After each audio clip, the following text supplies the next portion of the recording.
welcome to Unsettled JD. Today is day 27 here at Wild Treks in Belize. So today is a little bit different. My visa basically expires, my 30 days here for Belize, so I need to go to Orange Walk to extend it. So Donnie picks me up at 5:45 in the morning and he drops me off at the bus stop at 6, and then the bus basically drives around Sartinha for 30 minutes picking up people all over the little village, and then off to Orangeville we go, and then on the way it stops and picks up people basically along the way as well, all the way to Orange Walk. So I got there at 8:05 in the morning and nothing's open. So I basically was like, I'll just like walk downtown, find out where everything is, and then make my way to immigration. And that did not take long at all. So I literally just like went in like a circle and ended this tour of this town village. Is the fourth largest city in Belize, and ended at immigration, which I got there at 8:30. And me being an idiot, I was like trying to pull the door, and it was actually a push. So but the sign says that it's not open till 9, so I kind of just stood there and was like, what should I do? I got 30 minutes. And then someone like came and opened the door and like they pulled it, and I was like, oh, it's a push, not a pull.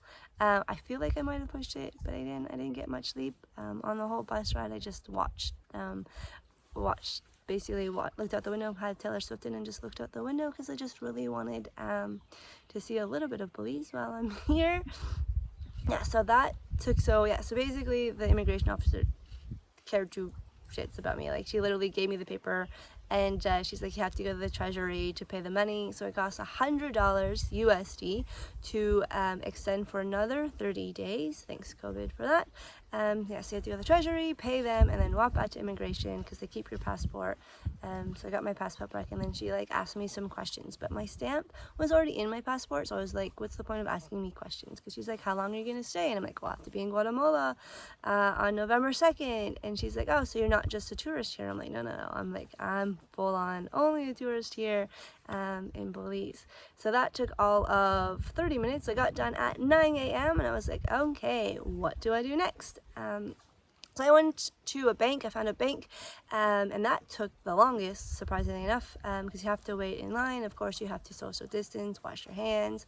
And so I wanted to exchange some money. So I exchanged 100 USD to 198 Belize dollars. So the exchange rate wasn't 2 to 1, which everywhere else is. So they took 1 USD or 2 Belize dollars for me. And then I also got, I switched my big USD into smaller bills because obviously that's more helpful. So then after that I went to the pharmacy because Phil wanted some stuff, and then I got some cream to stop the itching from all the mosquito bites that I get throughout the day. And then I went to People's Choice, which is a grocery store, and I just walked around there, and some guy on the bike was trying to sell me stuff and then wanted to talk to me, and he's like, hey, can you give me some money? And I'm like, no. So I went to Ice Break for his lunch. It's an ice cream place. So I got a waffle with cheese, bacon, and ham. Oh, it was really good. And then I got some ice cream afterwards, some bubble gum and chocolate. The bubble gum tasted really good, but the chocolate wasn't the greatest. And then I just sat in there because I was like, what am I gonna do? And the Wi-Fi wasn't working. At least it was a little bit cooler because outside was getting quite hot. So anyways, my eyebrows were horrible, so I ended up walking to a beauty salon and got my eyebrows done. So nice. And then I was like, well, let's try to find the bus stop because Phil told me to be at the bus stop at like 12. The bus actually doesn't leave until 12:45, so I showed up at 11:45, so it was like a whole hour early, and the bus didn't get there until 12:30. So I basically sat in one spot for a whole hour, and I didn't get any food. Well, I ended up getting food, but I didn't end up eating it because I wasn't hungry. I thought I would be, but I didn't. And then the whole bus ride back to here was horrible because the road is so bumpy because it's not paved, and I tried to sleep because at this point I was exhausted. I was so tired because I didn't get a lot of sleep. And that bus drive, not good. So anyways, I got dropped off here in Sartinha at was it 2:56, and Gus were like, yeah, it only takes half an hour to like walk back. So I was like, let's see if this is true. So I walked from Sartinha all the way back to Wild Tracks, and it definitely did not take me 35 minutes. Like I said, I got dropped off at 2:56, and I didn't get back here until 3:42.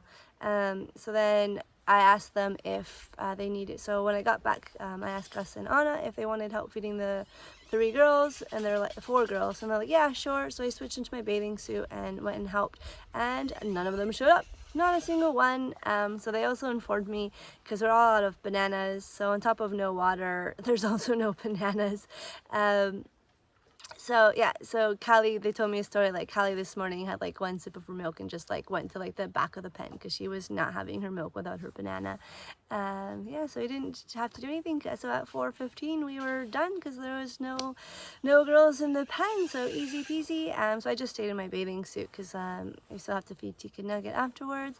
So yeah, Gus and I did that. And then for some odd reason, I'm gonna blame the tiredness.